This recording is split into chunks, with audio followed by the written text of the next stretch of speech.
Welcome to law Gyan Bharat channel. आज CPC code of civil procedure के बहुत ही इंपॉर्टेंट चैप्टर के बारे में बात करें, सब्जेक्ट के बारे में। वो है res sub judice and res judicata. ये हालांकि दोनों ही अलग चीज़ है, बट थोड़ा बहुत स्टूडेंट्स लोगों का कन्फ्यूज़न रहता है कि उसमें डिफरेंस क्या है। बहुत ही आसान है, और जो भी है वो इस जो वर्ड है रेस सब्जुडिस और रेस जुडिकाटा, ये जो सेक्शन 10 ऑफ सीपीसी और ये सेक्शन 11 ऑफ सीपीसी में दिया गया है, इसमें अंतर जो है आप देखिए, ये जो वर्ड है सब्जुडिस और ये जो वर्ड है जुडिकाटा, इसमें ही जो अंतर है बस उसी वर्ड से ही पता चल जाएगा। चलिए समझते हैं कैसे। रेस मतलब थिंग, यहाँ पे भी रेस है, यहाँ पे भी रेस है। रेस मतलब थिंग, कोई भी मैटर। और सब्जुडिस मतलब जो भी पेंडिंग फॉर एडजुडिकेशन, मतलब विचार के लिए वो बाकी है, अभी तक विचार उसका नहीं हुआ है। और जुडिकाटा मतलब यहाँ पे देखिए जुडिस पेंडिंग और यहाँ पे जुडिकाटा डिसाइडेड। ठीक है, यही बेसिक डिफरेंस है। जो भी केस, एक तो केस है, अगर कोई एक केस है, अगर वो पेंडिंग फॉर डिसीजन है तो सब्जुडिस बोलते हैं, और अगर डिसाइडेड है तो जुडिकाटा बोलते हैं। चलिए अभी बेसिक अंतर समझते हैं क्या है।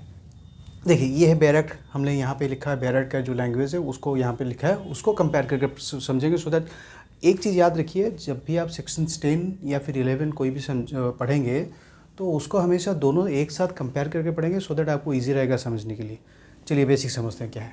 यहाँ पे सेक्शन 10 में लिखा हुआ है matter in issue directly and substantial in issue in previously instituted suit and in subsequently instituted shoot. यह है एसेंशियल्स, जो भी सेक्शन 10 के यहाँ पे एसेंशियल्स लिखा गया, यहाँ पे भी सेक्शन 11 के एसेंशियल्स लिखा गया।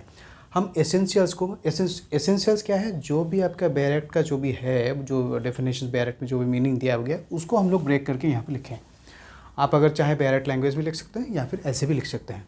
चलिए समझते हैं। मैटर इन इशू, अच्छा अभी मैटर इन इशू क्या है। मैटर मतलब, मैटर इन इशू क्या है, जो भी दोनों पार्टी के बीच में जो भी कन्फ्लिक्ट है। सपोज अभी आप बोलोगे ये इशू का क्या मतलब है। मैटर इन इशू मतलब, मैटर मतलब कोई भी घटना जो भी आपका कन्फ्लिक्ट में है। कन्फ्लिक्ट मतलब जहाँ पे दोनों पार्टी डिस्प्यूट कर रहे हैं। फॉर एग्जांपल सपोज़ मैं किसी को अपने घर रेंट पे दिया हुआ था, ठीक है। अभी मैं डिमांड कर रहा हूँ, मुझे 3 साल का घर का भाड़ा बाकी है, ठीक है। अभी वो जो जिसने घर भाड़ा पे लिया था वो बोल रहा है कि 3 साल का नहीं है, 1 साल का बाकी है। तो यहाँ पे इशू क्या है, इशू ये है कि मैं बोल रहा हूँ 3 साल का मुझे घर का भाड़ा मुझे पाना है, मुझे रिसीव करना है। वो बोल रहा है नहीं 1 साल का। तो ये 2 साल का जो डिफरेंस है यहाँ पे बोलते हैं, तो वही है मैटर इन इशू। अभी क्या है, directly and substantial in issue.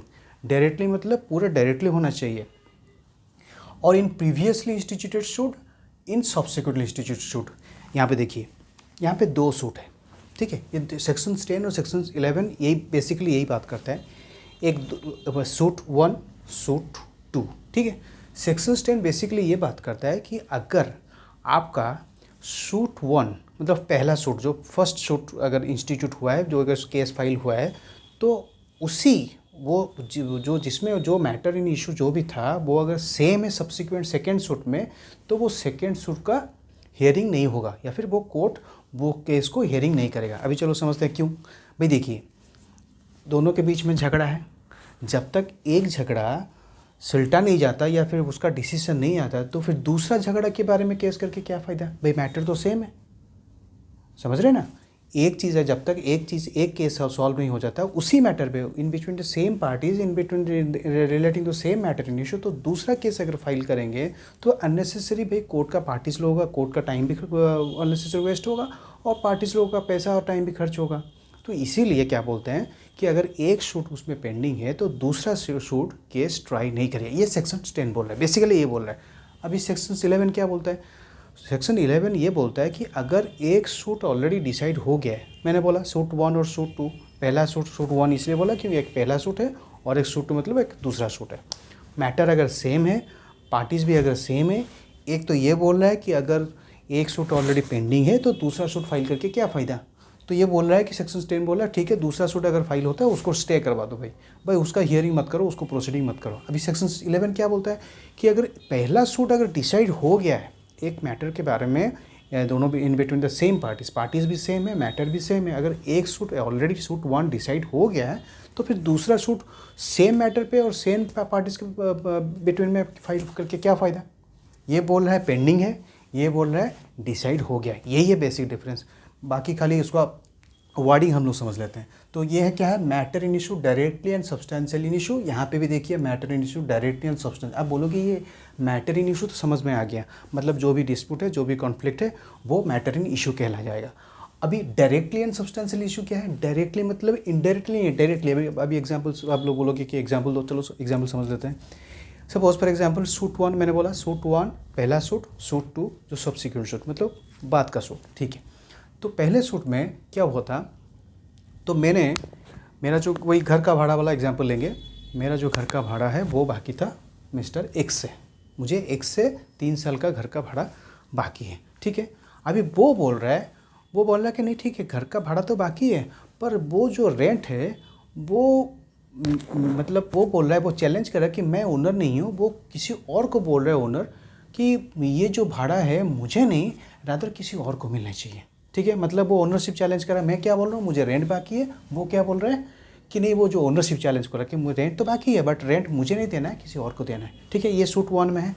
तो अभी क्या हुआ सूट 1 में, यहाँ पे सूट 1 मतलब ये अभी केस पेंडिंग है, अभी दूसरा सूट मैंने फाइल कर दिया। एक तो मैंने सूट फाइल किया हुआ है, वो सूट पेंडिंग है, चल रहा है, अभी तक ख़त्म नहीं हुआ, डिसाइड नहीं हुआ है, फिर भी मैंने क्या किया दूसरा सूट फाइल कर दिया। तो कोर्ट क्या बोलेगा, अरे भाई एक तो सूट पेंडिंग है, फिर आप दूसरा सूट क्यों फाइल कर रहे हो, तो उसको वो स्टे कर देगा, ठीक है ना। Proceedings will be stayed, sub judice मतलब प्रोसीडिंग्स यहाँ पे स्टे हो जाएगा। वो डिटेल्स में समझेंगे अभी सेक्शन 11 में क्या बोलता है। सपोज उसी एग्जाम्पल में, सपोज मैं बोला 3 साल का रेंट बाकी है, वो बोला नहीं भाई ये ओनर नहीं है, मैं इनको नहीं देना चाहता हूँ, किसी और को देना है। अभी सूट 1 में ये डिसाइड हो गया, कोर्ट ने ये डिसाइड कर दिया कि नहीं भाई मैं ही ओनर हूँ और इनको रेंट मुझे ही देना है। अभी ये भाई साहब क्या किया, जो मेरे जो टेनेंट है वो क्या किया, सूट 1 में ये डिसाइड हो गया। अभी सूट 2, मैं सेक्शन 11 के बारे में बात कर रहा हूँ। सूट 2 मतलब सेकंड सूट और एक सूट फाइल कर दिया कि नहीं ये ओनर नहीं है, ये जॉइंट ओनर है, को ओनर है, और मैं रेंट इनको नहीं देना है, किसी और को देना है। तो वहाँ पे आ जाएगा रेस जुडिकाटा, मतलब थिंग ऑलरेडी डिसाइडेड, जो डिसाइडेड तो हो गया, पहला केस में तो डिसाइड हो गया कि ये भाई ओनर है, भाई ओनर को ओनर हो, जॉइंट ओनर, ओनर तो है, जॉइंट ओनर मतलब सपोज एक प्रॉपर्टी के 3 ओनर है, जॉइंट ओनर, को ओनर मतलब शेयरिंग उसका अलग है। सपोज फॉर एग्जाम्पल एक प्रॉपर्टी में 3 जन मिलकर खरीदें वो प्रॉपर्टी, तो वो बन जाएंगे जॉइंट ओनर, क्योंकि 3 जन सिमिलरली इक्वली पैसा दिए थे। वो हम लोग सेक्शन वो जॉइंट ओनरशिप और TPR transfer of property act में जब पढ़ेंगे सेक्शन 44, वो वहाँ पे दिया गया जॉइंट ओनरशिप पे कैसे आपका ट्रांसफर होगा, क्या होगा, वो वहाँ पे डिटेल्स में पढ़ेंगे। तो फिलहाल जॉइंट ओनरशिप यही है, मतलब सूट अगर पहले सूट में डिसाइड हो गया है कि नहीं ये पार्टीज़ में मैं ओनर हूँ, उनको मुझे रेंट देना है, तो सब्सिक्वेंट सूट अगर एक और सूट वो फाइल होता है तो फिर वो सूट डिसमिस हो जाएगा। बेसिक अंतर ये है, अभी समझ लेते हैं वर्डिंग को। तो directly substantially issue in previously instituted suit and in subsequently instituted suit. अभी प्रीवियसली मतलब पहले का सूट जो फाइल किया गया है, अब सब्सिक्वेंटली इंस्टीट्यूटेड बाद में और एक सूट फाइल किया गया है।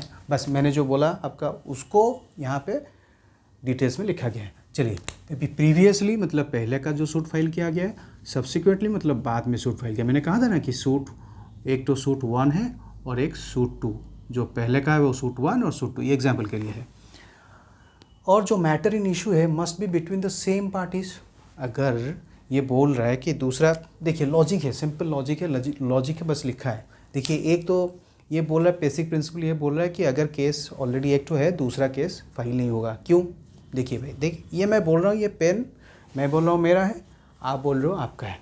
अभी हम लोगों के बीच में झगड़ा है, ये झगड़ा जब तक डिसाइड नहीं होता है तो आप क्या करोगे, सपोज़ एक तो केस यहाँ पे आप दूसरा केस और एक फाइल कर देते हो कि नहीं भाई सेम मैटर, सेम हम दोनों के बीच में झगड़ा है, उसी झगड़ा का अभी तक डिसाइड नहीं हुआ, आप दूसरा और एक केस फाइल कर देते हो, तो कोर्ट क्या बोलेगा, भाई पहले तो एक जो पहला जो आपका डिस्प्यूट है वो तो पहले डिसाइड होने दीजिए। बस वही तो है। Previously institute matter in issue directly substantial issue in previously instituted suit, जो पहले सूट में जो इंस्टीट्यूट हुआ है और जो सब्सिक्वेंट बाद में जो सूट इंस्टीट्यूट हुआ उसमें सेम होना चाहिए। और वो पार्टीज जो है must be between the same parties और दे आर लीगल रिप्रेजेंटेटिव। यहाँ पे देखिए ये बोल रहा है must be between the same parties और दे आर लीगल रिप्रेजेंटेटिव। अभी देखिए लीगल रिप्रेजेंटेटिव क्या है, जो भी लीगल हेयर है। सपोज हम दोनों के बीच में, आप एक पार्टी हो मैं एक पार्टी हूँ, यहाँ पे चैलेंज चल रहा है कि भाई ये मार्कर किसका है, हम दोनों के बीच में केस चल रहा है कि आप बोल रहे हो कि आपका है, मैं बोल रहा हूँ मेरा है। तो ये जो केस है अभी तक डिसाइड नहीं हुआ है सूट 1 में, पहले सूट में फाइल हुआ था, अभी आपने क्या किया दूसरा सूट भी फाइल कर दिया। तो उसमें कंडीशंस क्या बोल रहे हैं, जो मैटर है सेम है, आप पहले सूट में भी ये क्लेम कर रहे हो कि ये पेन आपका है, दूसरा सूट जो फाइल किया है उसमें भी आप बोलो कि ये पेन आपका है, तो इसमें मैटर इन इशू सेम है इन प्रीवियसली इंस्टीट्यूट शूट और सब्सिक्वेंटली इंस्टीट्यूट शूट। अभी बोलो between the same parties of the legal representative, parties भी सेम होना चाहिए। जो आपने सूट पहले सूट फाइल किया था उसमें आप एक पार्टी थे और मैं एक पार्टी हूँ, तो दूसरा जो आपने सूट फाइल किया उसी में भी आप एक पार्टी हो मैं एक पार्टी हूँ। अगर पार्टी चेंज हो जाएगा तो फिर आप दूसरा सूट फाइल कर सकते हो, क्योंकि अगर पार्टी अलग है या फिर सब्जेक्ट मैटर अलग है, मैटर इन इशू अलग है, तो दूसरा सूट फाइल कर सकते हो, उसमें कोई प्रॉब्लम नहीं है। चलिए नेक्स्ट बोलता है the court in which previously instituted suit is pending. Suit 1 मैंने बोला था, सूट 1 आपने फाइल कर दिया, उसमें जो कोर्ट जिस कोर्ट में आपने फाइल किया है वो competent to grant relief claimed, मतलब वो कम्पिटेंट होना चाहिए। अभी कम्पिटेंसी क्या है, देखिए कम्पिटेंसी एक टाइप का क्वालिफिकेशंस होता है। हर तरह का कोर्ट हर तरह का केस डिसाइड नहीं कर सकता। फॉर एग्जाम्पल बोलो कैसे, फॉर एग्जाम्पल देखिए जो कोर्ट ऑफ जो छोटे, एक तो आपका टाइप्स ऑफ कोर्ट होते हैं, जो लोअर कोर्ट्स होते हैं उनका कुछ लिमिट होता है। सपोज़ वो आपका जो भी कंपेंसेशन, सिविल सूट में क्या होता है, मैंने बोला कि आपका देख लीजिए प्रीवियस वीडियो में है, सिविल केस और क्रिमिनल केस में क्या डिफरेंस है। क्रिमिनल केस में पनिशमेंट दिया जाता है, सिविल केस में आपका कंपेंसेशन दिया जाता है, क्योंकि violation of the legal right होता है, ठीक है ना। अच्छा, तो पहले ये क्या बोलता है कि कोर्ट, इसमें पहले तो मैटर जो है सेम है और पार्टीज भी सेम होना चाहिए, ये बोला। अच्छा, लीगल रिप्रेजेंटेटिव, आपने बोला कि लीगल रिप्रेजेंटेटिव क्यों है। सपोज़ आप और मेरे बीच में एक तो केस है, सूट 1 है, उसमें हम लोग क्या कर, सपोज़ मर गए, 30 साल केस, तो आप तो पता ही है सिविल को सूट चलता है 30 साल 40 साल, तब तक ये पार्टीज अगर मर गए, तो पार्टीज अगर वो मर गए तो वो उनके लीगल रिप्रेजेंटेटिव वो सूट फाइल कर सकते हैं। वो हम लोग पढ़ेंगे वो सीपीसी के डिटेल्स में। In case of death of the parties, उनके लीगल रिप्रेजेंटेटिव वो सूट को, केस को भी कंटिन्यू कर सकते हैं, नहीं तो वो सूट एबेट हो जाएगा, ठीक है ना। वो उसको बोलते हैं सब्सटीट्यूशन ऑफ लीगल रिप्रेजेंटेटिव्स। मतलब अगर आप केस फाइल किए या फिर मैंने केस फाइल किया है और मेरी डेथ हो जाती है, तो मेरे मौत के बाद मेरे जो लीगल रिप्रेजेंटेटिव है, मेरे बच्चे हैं या फिर मेरे कोई लीगल, सपोज़ मैं जिसको जो भी लीगल है वो कंटिन्यू कर सकते हैं केस, तो वो must be between the same parties और द लीगल रिप्रेजेंटेटिव। अभी नेक्स्ट क्या बोल रहा है, नेक्स्ट कंडीशन ये बोल रहा है जो court in which previously instituted suit is pending, जो सूट 1 जो आपने फाइल किया था जिस कोर्ट में, वो कम्पिटेंट होना चाहिए ग्रांट रिलीफ क्लेम्ड। जो भी आप रिलीफ, आप अभी यहाँ पे रिलीफ क्या क्लेम कर रहे हो, आप क्लेम कर रहे हो कि ये मार्कर आपका है, मैं क्लेम कर रहा हूँ कि ये पेन मेरा है। तो पहले तो ये समझ लिए वो जो कोर्ट आपने सूट 1 फाइल किया था वो तो कम्पिटेंट होना चाहिए। अभी कम्पिटेंसी क्या है, मैंने एग्जांपल दिया था, सपोज़ एक कोर्ट का जुरिस्डिक्शन है वो 1 लाख तक का कंपेंसेशन दे सकता है। अभी आपने केस में क्या किया है कि आप 2 लाख रुपया कंपेंसेशन क्लेम कर रहे हो। मतलब सूट 1 पहला सूट जो फाइल किए उसमें आपने क्या किया, जो उसमें 2 लाख का, मतलब ये अगर मार्कर मैं आपको नहीं देता हूँ तो आप क्या कर रहे हो, compensation in return 2 lakh claim कर रहे हो। बट कोर्ट का जुरिस्डिक्शन जो है, कोर्ट का जो लिमिट है, कोर्ट का जो क्वालिफिकेशन वो 1 लाख तक का है, तो यहाँ पे तक कंपिटेंसी कोर्ट का नहीं है। तो यहाँ पे क्या होगा, यहाँ पे सेक्शन 10 का जो कंडीशन है वो ब्रेक हो जाता है, मतलब आप सूट 2 कंटिन्यू कर सकते हो। अगर सपोज़ फॉर उसी एग्जांपल में सपोज़ कोर्ट का आपका जुरिस्डिक्शन है 2 लाख तक कंपेंसेशन देने का और आप सूट 1 में 2 लाख ही क्लेम कर रहे हो, तो ये सेक्शन 10 का कंडीशंस फुलफिल करता है, तो सेकेंड सूट आपका स्टे हो जाएगा। चलिए, और जो कोर्ट है जो आपने प्रीवियस सूट 1 फाइल किया था वो may be in the same court in which subsequent suit is filed. मतलब अभी सपोज़ पहला सूट 1 आपने कोर्ट 1 में फाइल किया था, ठीक है, अभी जो सेकेंड सूट फाइल किया है वो भी कोर्ट 1 में फाइल कर सकते हैं या फिर कहीं किसी और कोर्ट में भी फाइल कर सकते हैं, इंडिया में कहीं और कोर्ट में भी फाइल कर सकते हो। आप बोलेंगे नहीं वो तो सेम कोर्ट होना चाहिए, नहीं भाई, सेम कोर्ट नहीं होना चाहिए, पार्टी सेम होना चाहिए और मैटर इन इशू सेम होना चाहिए, बट कोर्ट अलग हो सकता है। यहाँ पे सपोज़ आप एक मुंबई में एक केस फाइल करते हो और एक केस फाइल करते हो सपोज़ कैलकाटा में, मैटर इन इशू सेम है और जो पार्टीज है सेम हैं, तो फिर वो ये सेक्शन 10 अट्रैक्ट करेगा। ये नहीं बोल रहा है कि कोर्ट सेम होना चाहिए, कोर्ट सेम भी हो सकता है नहीं भी हो सकता है। इसीलिए तो बोलता है कि कोर्ट का कम्पिटेंसी होना चाहिए। कम्पिटेंसी मतलब कोर्ट का क्वालिफिकेशन होना चाहिए कि हाँ कोर्ट वो केस ट्राई कर सकता है। चलिए, तो उसमें अगर ये कंडीशंस फुलफिल होते हैं तो court shall stay the proceedings और shall not proceed with the trial. भाई ऑब्वियस का बात है, कोर्ट बोलेगा भाई पे सूट 1 तो फाइल हुआ है, उसमें तो मैटर इन सेम है, आप पार्टीज भी सेम हो, तो पहले उसको तो डिसाइड होने दो, तो फिर ये सेकंड केस फाइल करके क्या फ़ायदा, अननेसेसरी कोर्ट का टाइम वेस्ट करो। एक तो केस चल रहा है उसको डिसाइड तो होने दो, फिर जाके ये सेकंड वाला सूट डिसाइड करेंगे। तो कोर्ट क्या करेगा, कोर्ट बोलेगा सेकंड सूट आपका जो है वो हम प्रोसीड नहीं करें, उसको स्टे कर देगा। अभी आप बोलोगे पार्टीज़ क्या ये जो कंडीशंस है सेक्शन 10 का पार्टीज़ वेव कर सकते हैं, पार्टीज़ बोलेंगे नहीं ठीक है, सूट 1 तो चल रहा है, यहाँ पे सूट 2 भी चलने दो। हाँ भाई वैसे भी हो सकता है वहाँ पे कोई, क्योंकि ये जो सेक्शंस 10 और सेक्शंस 11 है ये मैंडेटरी नहीं है, ये रूल ऑफ लॉ नहीं है, ये रूल ऑफ प्रोसीड्योर है। प्रोसीड्योर मतलब आपका सपोज़ आपने कोर्ट 1 में केस फाइल किया था और अगेन सूट 1 फाइल किया था, again same matter in issue पे और एक दूसरा सूट फाइल किया हो, तो मैं क्या करूँगा, मैं ऑब्जेक्शन दूंगा कि ये सब्जुडिस अट्रैक्ट कर रहा है। सपोज़ मैं ऑब्जेक्शंस नहीं दूंगा तो कोई प्रॉब्लम नहीं है, वैसे भी नहीं है, ऑब्जेक्शन नहीं दूंगा ठीक है, कोर्ट चलेगा। अच्छा अभी क्या होगा, सपोज़ अभी सूट 1 चल रहा है, सूट 1 पेंडिंग है, अभी आपने सूट 2 फाइल कर दिया। नॉर्मली क्या होगा, अगर सूट 1 पेंडिंग है, सूट 2 को क्या कर देंगे, स्टे कर देंगे। अभी पार्टी बोलेंगे नहीं भाई, पार्टी सपोज आपने फाइल किया, एक तो सूट 1 फाइल किया था, फिर सूट 2 सेकंड सूट भी फाइल कर दिया। अभी मैंने कोई ऑब्जेक्शंस नहीं दिया, मैंने यहाँ पे सेक्शन 10 में कोर्ट में कोई ऑब्जेक्शंस नहीं डाला, तो क्या होगा, सूट 2 कंटिन्यू करेगा, सूट 1 भी कंटिन्यू करेगा, अभी सूट 2 भी कंटिन्यू करेगा। अभी अगर सूट 2 कंटिन्यू करेगा, या इधर सूट 1 हो या फिर सूट 2 हो, जो भी पहले डिसाइड हो जाएगा वो दूसरे सूट के लिए रेस जुडिकाटा अप्लाई करेगा। समझ में आया, नहीं समझ में आया? चलो और एक बार समझते हैं। अभी मैंने क्या बताया कि अगर आपने सूट 1 फाइल किया है और सूट 2 भी फाइल कर दिया, दोनों सूट फाइल कर दिया, मेरी ये ड्यूटी है कि मैं ऑब्जेक्शंस डालूं कोर्ट में कि सर देखिए सूट 1 पेंडिंग है, डिसाइड नहीं हुआ है, और ये भाई साहब ने क्या किया, सूट 2 फाइल कर दिया और एक सूट फाइल कर दिया। कोर्ट बोलेगा भाई स्टे कर दो। ये मैंने कोर्ट जब बोलेगा जब मैं ऑब्जेक्शंस डालूंगा कोर्ट में कि नहीं ये यहाँ पे सूट एक पेंडिंग है। सपोज़ मैंने कोई ऑब्जेक्शंस नहीं डाला तो साइमल्टेनियसली 2 सूट चलेंगे कि नहीं, सूट 1 भी चलेगा, सूट 2 भी चलेगा। अभी सूट 1 पेंडिंग है, दोनों साथ में चल रहे हैं डिसीजन। अभी सूट 1 चल रहा है, अभी सूट का 2 जो बाद में जो सूट इंस्टीट्यूट हुआ था या फिर सूट को केस फाइल हुआ था वो पहले डिसाइड हो गया।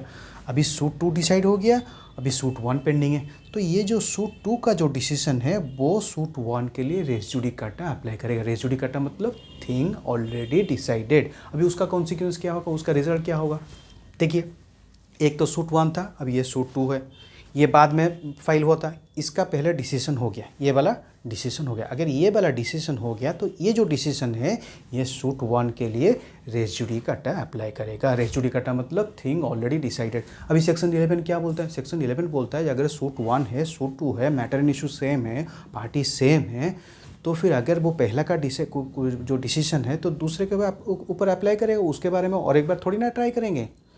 ये सपोज़ ये पेन की, ये आपके और मेरे बीच में ये मार्कर का झगड़ा है, आप बोल रहे हो आपका है, मैं बोल रहा हूँ मेरा है। अगर ये सूट 1 में डिसाइड हो गया ये मार्कर मेरा है, तो आप और एक केस फाइल कर दे, तो सेम मैटर में आप बोल रहे हो कि नहीं भाई ये जो मार्कर है वो आपका है, तो मैं क्या बोलूँगा, भाई ये तो केस ऑलरेडी डिसाइड हो गया और ये एक बार डिसाइड हो गया फिर थोड़ी ना और एक बार चलेगा, वैसे नहीं होगा। तो सेक्शन 11 वही तो बात करता है। तो इस केस में वही है, अगर सूट 1 पेंडिंग है और सूट 2 उसको स्टे कर देना चाहिए। अगर मैं स्टे नहीं करता हूँ, अगर मैं कोई कोर्ट में कोई ऑब्जेक्शंस नहीं डालता हूँ और सेकंड सूट जो ये भी पहले डिसाइड हो जाए या फिर ये पहले डिसाइड हो, जो भी डिसाइड हो जाएगा वो दूसरे सूट के लिए रेस जुडिकाटा हो जाएगा, मतलब कोर्ट उसको डिसमिस कर देगा। अच्छा कैसे, चलिए अभी यहाँ पे रेस जुडिकाटा को आ जाता है। यहाँ पे देखिए सेम कंडीशन है, matter in issue, directly substantial issue.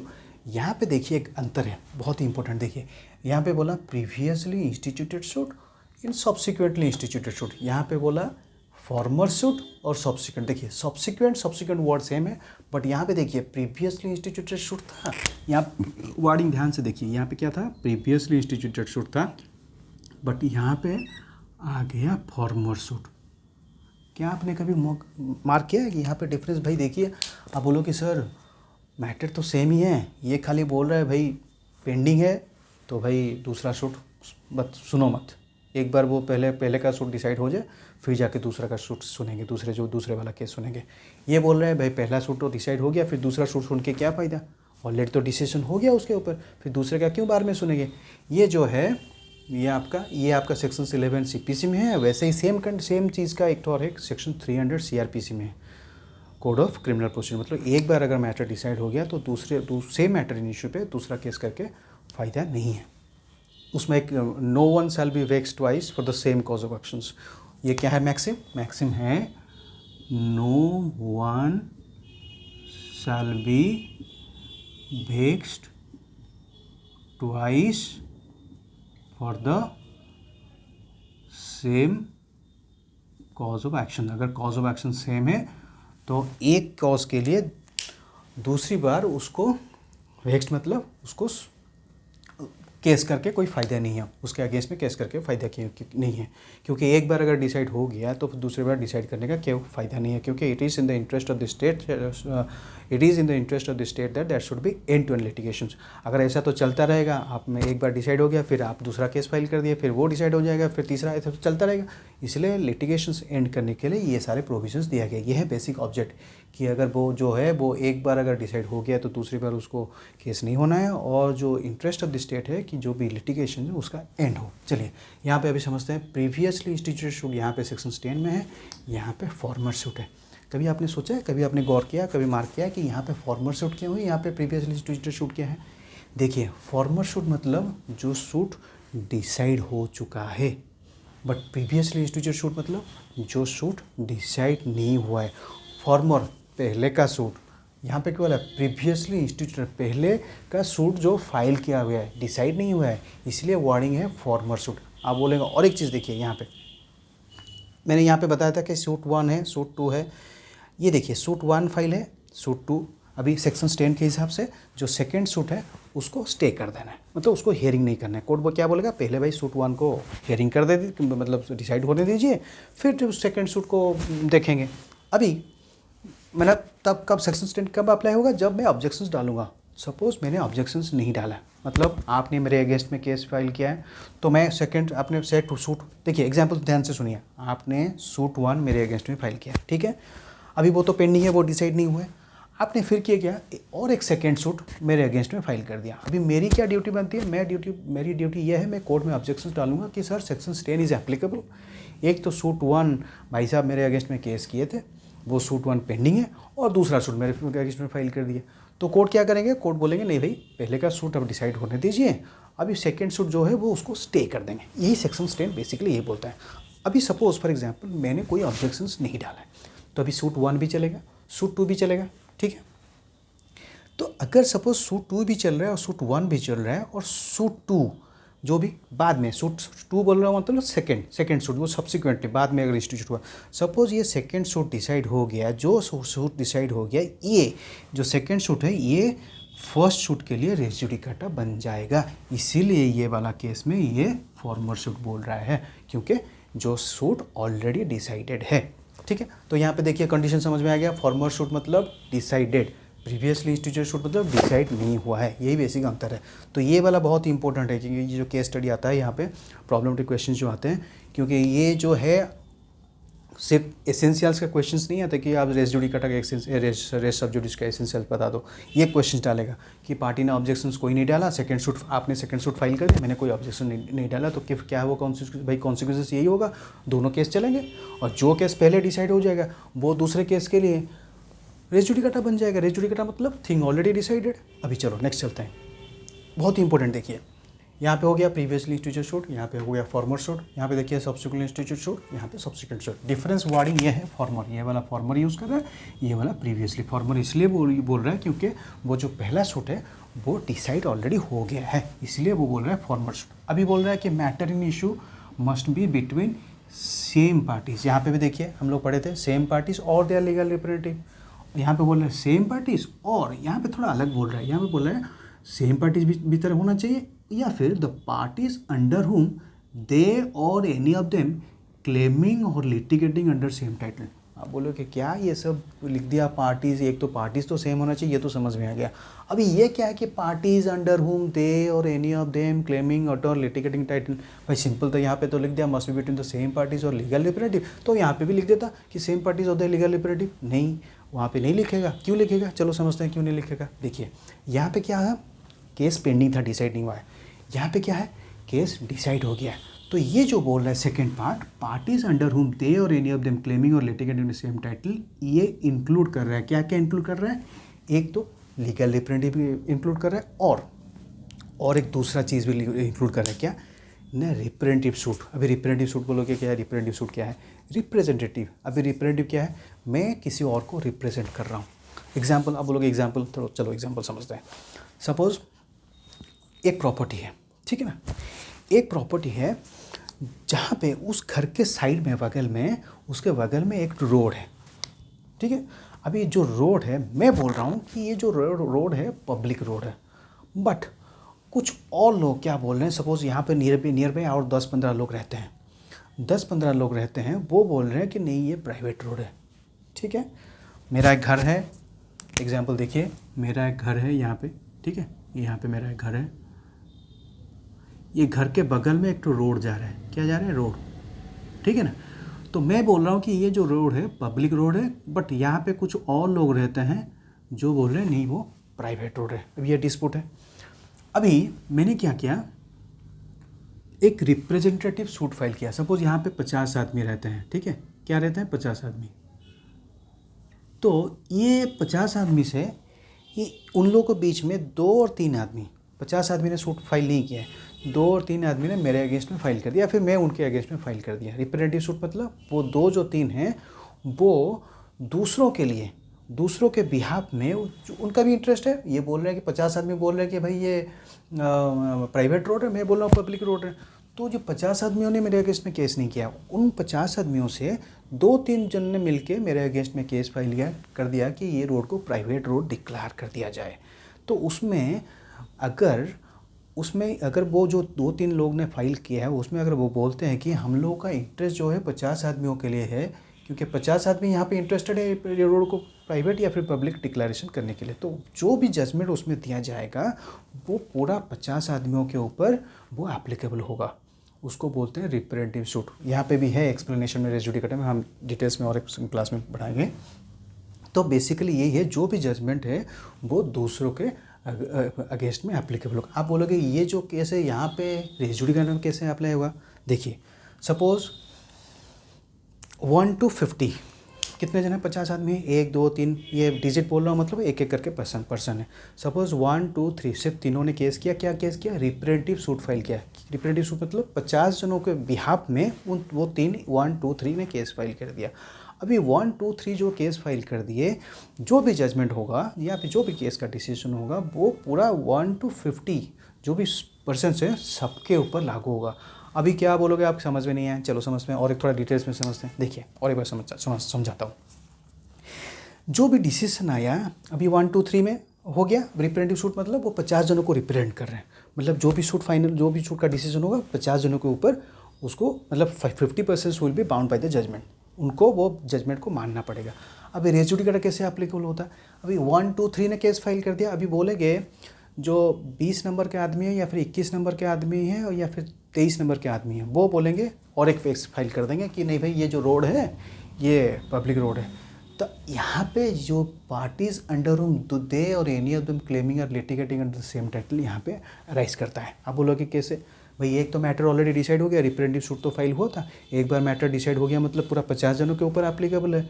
1 2 3 basically 1 2 3 lead कर रहे थे, बट मैटर जो था वो सबके लिए एप्लीकेबल है। तो ये जो 1 2 3 first party, second party, third party, ये जो केस फाइल किया सिर्फ उनके ऊपर एप्लीकेबल नहीं है, जो भी जजमेंट है वो पूरा 50 जनों के ऊपर एप्लीकेबल। तो 50 जनों के ऊपर जो एप्लीकेबल है वो रेस जुडिकाटा उनके ऊपर भी अप्लाई हो जाएगा। मतलब जो सपोज अब अभी 20 नंबर का जो आदमी है वो बोलता नहीं मैं केस फाइल कर दूंगा, जो केस फाइल करे तो कोर्ट बोलेगा भाई मैटर तो ऑलरेडी डिसाइडेड है, रिप्रेजेंटेटिव सूट तो फाइल हुआ था, उसमें आप भी इंटरेस्टेड पार्टी थे। रिप्रेजेंटेटिव सूट क्या है हम दूसरे क्लास में डिटेल्स में समझा देंगे। तो बेसिक यही है, जो रिप्रेजेंटेटिव सूट में क्या होता है, जिनको वो रिप्रेजेंट कर रहे हैं। अब होता नहीं है कि सपोज़ क्या होता है कि एक कॉलेज के जो जितने भी सपोज़ 100 स्टूडेंट्स हैं उनमें से कौन रिप्रेजेंट करेगा, तो एक दो आदमी, एक दो स्टूडेंट्स होते हैं वो रिप्रेजेंट करते हैं पूरे कॉलेज को। वैसे ही है, जो भी कॉज ऑफ एक्शन अराइज, जो भी डिस्प्यूट अराइज करता है, सपोज़ 50-100 आदमी हैं, उनमें से कुछ लोग वो जो 50 लोगों को रिप्रेजेंट कर रहे हैं वो लीडर बोलते हैं। नहीं, जो भी सपोज़ एक का झगड़ा हुआ था, मेरा 10 जन के साथ झगड़ा है, मैं क्या बोलूँगा भाई एक आदमी आओ, हर 10 जन मत आओ, एक आदमी तुम लोग से जो भी है तुम लोग जो लीडर है उसको आओ, मैं उससे बात करूँगा। तो रिप्रेजेंटेटिव सूट वही है। तो एक बार अगर वो डिसाइड हो जाता है तो फिर वो दूसरे लोगों के ऊपर भी रेस जुडिकाटा अप्लाई होगा। आप बोलोगे नहीं थोड़ा ये थोड़ा कॉम्प्लिकेटेड एग्जाम्पल और एक दो, चलो और एक एग्जाम्पल समझते हैं। ये रिप्रेजेंटेटिव सूट वाला कवर करता है, ये लीगल रिप्रेजेंटेटिव कवर करता है। और एक केस सपोज अब हम लोगों के बीच में झगड़ा हुआ था, आपने क्या किया, मेरे अगेंस्ट केस किया था, आपने बोला कि ये मार्कर आपका है, मैं बोलता हूँ नहीं भाई कि ये मार्कर मेरा है, तभी कोर्ट क्या है जजमेंट हो गया कि ये जो मार्कर है मेरा है, ये सूट 1 में डिसाइड हो गया मतलब रेस जुडिकाटा आ गया। अभी क्या है, ये पेन को मैंने किसी दूसरे को बेच दिया, अभी आपने क्या चाला कि क्या करिए, आपने वो जो दूसरे आदमी को मैंने बेच दिया, तो आपने क्या किया, उसके अगेंस्ट में केस फाइल कर दिया कि नहीं भाई जो मार्कर था वो आपका है। आपका और मेरे बीच में जो केस था वो डिसाइड हो गया कि ये मार्कर है मेरा है। अभी मैंने वो जो मार्कर किसी दूसरे को बेच दिया, आपने उसके अगेंस्ट में केस फाइल कर दिया। आप बोलोगे कि नहीं भाई तो पार्टीज तो अलग हो गए, क्योंकि सेक्शन 11 के लिए अट्रैक्ट करने के लिए कंडीशंस यही है कि पार्टी सेम होना चाहिए। यहाँ पे पार्टीज अलग है, नहीं भाई यहाँ पे पढ़ो, must be between same parties और पार्टीज अंडर हुम दे और एनी ऑफ देम क्लेमिंग और लिटिगेटिंग अंडर सेम टाइटल। तो ये जो पार्टीज़ हैं जिनको मैंने बेचा, ये मेरे थ्रू तो मेरे सेलरीड के थ्रू वो अपना यहाँ पे टाइटल क्लेम करेंगे, है कि नहीं? तो यहाँ पे भी रेस जुडिकाटा अप्लाई करेगा। समझ गए? और एक बार थोड़ा बता दूँ, चलिए आपके और मेरे अगेंस्ट में केस चल रहा था, ये डिसाइड हो गया कि मार्कर मेरा है, ये केस 1 में डिसाइड हो गया। अभी मैंने ये मार्कर किसी दूसरे को बेच दिया, ठीक है। आपने क्या किया, वो दूसरे के ऊपर सेकंड केस फाइल कर दिया। आपने सोचा क्या कि भाई सेक्शन 11 के लिए सेम पार्टीज तो कंडीशन होना चाहिए, ये तो अलग पार्टीज हो गए, तो मैं उनके अगेंस्ट में आपने केस फाइल कर दिया। तो ये जो भाई साहब हैं, ये जिनको आप मैंने पेन बेच दिया, उन्होंने क्या किया, वो इस कैटेगरी वाले में आ जाते हैं, पर पार्टीज अंडर होम दे और एनी ऑफ देम क्लेमिंग और लिटिगेटिंग अंडर सेम टाइटल। ये जो टाइटल पेन को क्लेम कर रहे हैं, मेरे थ्रू क्लेम कर रहे हैं, मैंने उनको बेचा तो सेल डीड है, वो भी उनके जो जजमेंट मेरे खिलाफ, जो आपके और मेरे बीच में जो जजमेंट है वो उनके फेवर में जाएगा, वो आप उनके अगेंस्ट में भी केस नहीं कर सकते, ठीक है ना। यहाँ पे भी रेस जुडिकाटा अप्लाई हो जाएगा। चलिए अभी समझ गए मैटर इन इशू, पार्टी समझ गए। यहाँ पे पार्टीज देखिए, मैटर इन इशू यहाँ पे थोड़ा डिफरेंस है, यहाँ पे फॉर्मर शूट है, यहाँ पे प्रीवियसली इंस्टीट्यूटेड शूट है। फॉर्मर शूट क्यों यूज़ कर रहा है, क्योंकि जो मैटर ऑलरेडी डिसाइडेड है। यहाँ पे previously instituted shoot word use कर रहा है। अभी parties between the same parties, यहाँ पे पार्टीज भी लिखा है और एक थोड़ा एडिशनल दे दिया, पार्टीज अंडर हुम दे और एनी ऑफ देम। एक तो रिप्रेजेंटेटिव शूट वाला एग्जाम्पल दे दिया और एक सेल्डेड वाला एग्जाम्पल दे दिया, और रिप्रेजेंटेटिव भी यहाँ पे इस कैटेगरी में आ जाते हैं। चलिए अभी नेक्स्ट आते हैं कोर्ट। मतलब एक तो मैटर इन इशू ये वाला था ए, और एक था पार्टीज बी, और एक था सी, ठीक है, कोर्ट। चलिए यहाँ पे कोर्ट आ गया, court in which former suit decided, पहले का शूट डिसाइड हो गया। वो जो कोर्ट था, यहाँ पे कंडीशंस क्या था, कॉम्पिटेंट टू ग्रांट रिलीफ, मतलब वो जो रिलीफ आप क्लेम कर रहे हो, जो भी आप, वो कॉम्पिटेंट होना चाहिए। कॉम्पिटेंट हमने समझा दिया, जो क्वालिफिकेशन होना चाहिए कोर्ट के, बस वही सेम कंडीशन यहाँ पे भी है। Competent to try subsequent suit और the suit in which matter subsequently raised has been heard and finally decided. बस सेम चीज़ को बोल रहे हैं भाई, जो पहले का जो कोर्ट है वो सब्सिक्वेंट सूट ट्राई करने के लायक हैं, मतलब, और जो केस आपने ऑलरेडी डिसाइडेड है, मैटर इन इशू। सपोज ये जो मार्कर वाला एग्जाम्पल, वही तो बोल रहा है, सेम चीज़ है कि आप जो सेकंड सूट फाइल कर रहे हो जिस कोर्ट में, सपोज ये कोर्ट हुआ, आपने पहला केस फाइल किया था, उसमें ये डिसाइड हो गया कि ये मार्कर मेरा है, कोर्ट 1 में फाइल हो गया था। अभी आपने दूसरा कोर्ट में और एक कोर्ट में आपने सूट फाइल कर दिया, तो जिस कोर्ट में आपने फाइल किया है उसका भी जुरिस्डिक्शन होना चाहिए, जिस जो पहला केस डिसाइड होता है उसका भी जुरिस्डिक्शन सेम होना चाहिए, ठीक है, या फिर सेम होना चाहिए। एंड जो पहले का जो जिस केस था, जो आप और मेरे बीच में ये मार्कर रिलेटेड जो केस था, वो finally hard and finally decide होना चाहिए, पार्टली डिसाइड नहीं, पूरा फाइनली डिसाइड होना चाहिए, ठीक है ना। तो कॉन्सिक्वेंसेस क्या है, ये यहाँ पे कॉन्सिक्वेंसेस क्या था, जो सेकेंड सूट है वो कोर्ट नहीं सुनेगा, वो कोर्ट बोल देगा नहीं भाई हम पहला सूट अब जो है पेंडिंग है उसको डिसाइड होना है। यहाँ पे सेकंड सूट क्या है, यहाँ पे भी वही बोलेगा कि भाई एक तो पहला का सूट डिसाइड हो गया, फिर बाद के दूसरा सूट क्यों फाइल कर रहे हो, वो कोर्ट डिसमिस कर देगा। अभी आप बोलोगे, देखिए ये जो सेक्शंस 10 और 11 है, ये रूल ऑफ प्रोसीड्योर है, रूल ऑफ लॉ नहीं है। मैं बार बार रिपीट कर रहा हूँ, रूल ऑफ लॉ नहीं है, मतलब court is not bound to take any action on its own. अपने तरफ से कोर्ट कोई एक्शंस नहीं लेगा जब तक पार्टीज ऑब्जेक्शंस नहीं देंगे। ये बहुत इंपॉर्टेंट समझ लीजिए, ये बहुत ही क्वेश्चन इंपॉर्टेंट आता है, वेदर सेक्शंस 10 और 11 is a rule of procedure और रूल ऑफ लॉ। एक ये समझ लीजिए, ये रूल ऑफ प्रोसीड्योर है। रूल ऑफ प्रोसीड्योर मतलब पार्टीज़ को ऑब्जेक्शन स्पेसिफिकली डालना पड़ेगा। यहाँ पे भी पार्टीज़ को ऑब्जेक्शन डालना पड़ेगा कि भाई केस पेंडिंग है। कोर्ट को कैसे पता चलेगा, कोर्ट थोड़ी ना जाके खुद अपने आप पता करेगा कि हाँ भाई केस पेंडिंग है कि नहीं है, नहीं, पार्टीज़ को ऑब्जेक्शन डालना है कि भाई केस पेंडिंग है, तो फिर जाके कोर्ट क्या करेगा, स्टे प्रोसीडिंग्स कर देगा। अभी पार्टी ऑब्जेक्शन नहीं डालेगा तो दोनों कोर्ट एक साथ चलेंगे, जो पहला डिसाइड होगा वो फिर रेस जुडिकाटा अप्लाई हो जाएगा। अब यहाँ के क्या होगा, यहाँ पे भी पार्टी स्पेसिफिकली अप्लाई करेगा। पार्टीज वुड डिफेंस, सपोज आपने केस किया, सेकंड केस फाइल, तो मैं स्पेसिफिकली जाके अप्लाई करूँगा। बर्डन ऑफ प्रूफ, मेरे ऊपर बर्डन ऑफ प्रूफ है, मैं प्रूफ करूँगा कि ये रेस जुडिकाटा यहाँ पे केस में एप्लीकेबल होता है, ठीक है ना। तब क्या अच्छा यहाँ पे कौन से स्टेज में हम लोग यहाँ पे क्लेम कर सकते हैं, ये देखिए यहाँ पे सेक्शन स्टेज में एट एनी स्टेज, कोई भी स्टेज, जब तक आपका डिसाइड केस डिसाइड नहीं होता एनी स्टेज में हम लोग ये क्लेम या फिर ऑब्जेक्शन सेक्शन स्टेज का ऑब्जेक्शन डाल सकते हैं। बट यहाँ पे बोलता है कि प्रॉपर स्टेज में डालो। प्रॉपर स्टेज में मतलब जो भी केस पेंडिंग है वहाँ पे रेज जुड़ेगा। आप सपोज समझ लो फॉर एग्जांपल यहाँ पे केस जो सेकंड केस आपने फाइल किया था, तो सेकंड केस का आपका जब तक फाइनली डिसाइड नहीं हुआ तब तक उसके अंदर हम लोग वो इसका ऑब्जेक्शन सेक्शन 10 का ऑब्जेक्शन डाल सकते हैं। ऑब्जेक्शन मतलब कोर्ट को बोलेंगे कि नहीं, ये आप सेकंड सूट जो है उसको ट्राई मत करो, उसको हियरिंग मत करो क्योंकि केस 1 पेंडिंग है।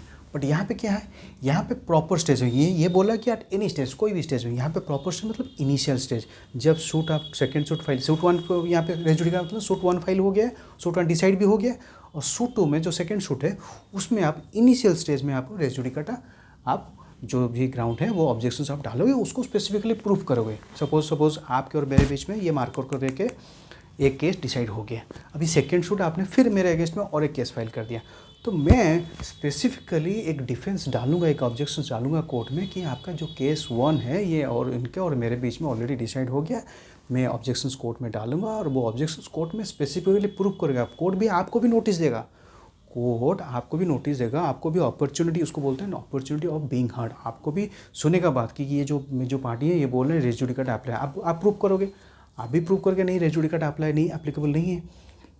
मैं बोलूँगा हाँ रेज जुडिकाटा अप्लाई है, आप बोलोगे रेज जुडिकाटा एप्लीकेबल नहीं है, फिर वो कोर्ट डिसाइड करके फिर जाके कोर्ट अगर प्रूफ सेटिस्फाई हो जाता है कि नहीं रेज जुडिकाटा एप्लीकेबल है, मैटर ऑलरेडी डिसाइडेड, तो कोर्ट वो सूट को डिसमिस कर देगा। यहाँ पे क्या होता है, सूट डिसमिस हो जाता है, और यहाँ पे क्या होता है, प्रोसीडिंग स्टे हो जाता है। ये रूल ऑफ प्रोसीड्योर है, रूल ऑफ लॉ नहीं है। बस बेसिक इतना ही है, बाकी दूसरे क्लास में हम लोग ये रेज जुडिकाटा का एक्सप्लेनेशंस भी डाल देंगे। अगर इसमें और भी कोई डाउट है तो आप कमेंट सेक्शन में बताइए, उसका भी डाउट्स क्लियर कर देंगे।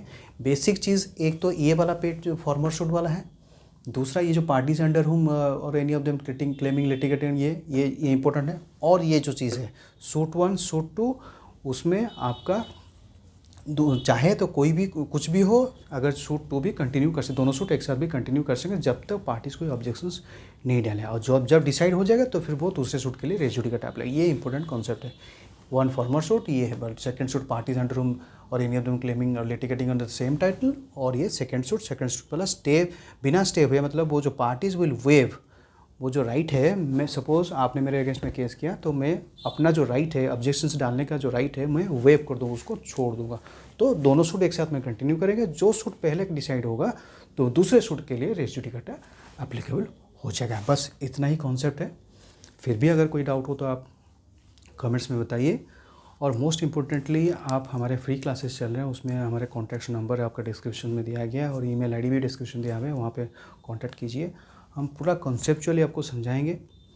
रट्टा मत मारिए, हम रिपीट हर क्लास में ये बोलते हैं कि भाई रट्टा मत मारिए, क्योंकि देखिए हमारे दिमाग में जो है कैपेसिटी है, भगवान ने एक बहुत ही अच्छी चीज़ दिया है कि जो चीज़ है उसको हम भूलने का भगवान ने एक अच्छा चीज़ दिया, नहीं तो हमारा सर फट जाएगा। हर चीज़ एक बार में पढ़ने से याद, स्टूडेंट्स लोगों का कंप्लेन रहता है याद क्यों नहीं रहता। भाई भगवान ने हमको दिया है भूलने का एक आदत, अगर हम लोग भूलने का आदत नहीं देंगे तो ये दिमाग फट जाएगा, कि दिमाग का एक लिमिट होता है। हर चीज़ का अगर याद रखेंगे तो सपोज़ मैंने आप आज बात की, आज क्या क्या दिन में बात की, सपोज़ आप जब तक 20 साल, सपोज आपको 20 ईयर्स है, 20 ईयर्स का अगर हर मिनट का आप हर चीज़ का बात याद रहेगा तो प्रैक्टिकल इम्पॉसिबल, दिमाग फट जाएगा। तो इसलिए भगवान ने आपको एक बढ़िया चीज़ दिया है कि भूलने का आदत। अभी आप बोलोगे याद कैसे करेंगे, याद ऐसे करेंगे बिना रट्टा मारे। रट्टा मारेंगे तो आप याद नहीं कर सकते हैं। लॉ इज़ सो वास्ट, आप प्रैक्टिकली रट्टा मार के याद नहीं कर सकते। प्रैक्टिकली समझो क्यों दिया है, लॉजिक क्या है, लॉजिक समझो। आप लॉजिक से अगर समझ जाओगे तो फिर कोई प्रॉब्लम नहीं है, और लॉजिक समझाने का काम हम लोग का है। आप हमारे कॉन्टैक्ट नंबर पे कांटेक्ट कीजिए, फ्री क्लासेस अटेंड कीजिए। हम लोग यहाँ पे आपका कॉन्सेप्चुअली समझाते हैं और एग्जाम ओरिएंटेड भी प्रिपरेशन करवाते हैं, क्योंकि एग्जाम में डायरेक्ट क्वेश्चंस और जो पहले आते थे directly questions, what are the essentials और what are the difference between res judicata और रेज सब जुडिस, ऐसे क्वेश्चंस और नहीं आ रहे हैं, आने के चांसेस बहुत कम है। अभी प्रॉब्लमेटिक क्वेश्चंस आते हैं, प्रैक्टिकल ओरिएंटेड क्वेश्चंस दे देंगे, उसका आपको आंसर करना है। इसके लिए हम बोल रहे हैं कि आप हमारे कॉन्टैक्ट कीजिए, हमारे क्लासेस और फ्री क्लासेस ज्वाइन कीजिए। Thank you.